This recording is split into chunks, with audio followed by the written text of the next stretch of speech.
দেখো মোমো কিভাবে রোদের মধ্যে ঘুরছে।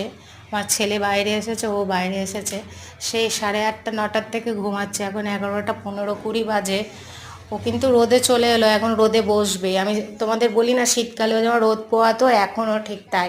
খুঁজে না পেলে অতক্ষণ শীতের মতন করে না, ওর জীবনে তো এখন এটা প্রথম গরম।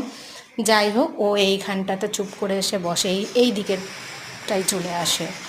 আর যে দিকটা তোমাদের দেখাচ্ছি, এই ছাওয়া জায়গাটাই হচ্ছে আগেও সকালে যখন রোদ আসে তখন এখানটা বসে থাকে। একবার দুবার তো রোদে আসবেই সারাদিনে, 12টার আগে অবধি। আর আমি যেইটুকুনি জানি 12টার আগে অবধি সূর্যের আলো নেওয়াটা খুব ভালো শরীরের পক্ষে, স্কিনের পক্ষে। মানে আমার যেইটুকুনি ধারণা বা আমি যেইটুকুনি জানি। ও এখন এখানে শুয়ে থাকবে, ম্যাক্সিমাম 15-20 মিনিট শোবে।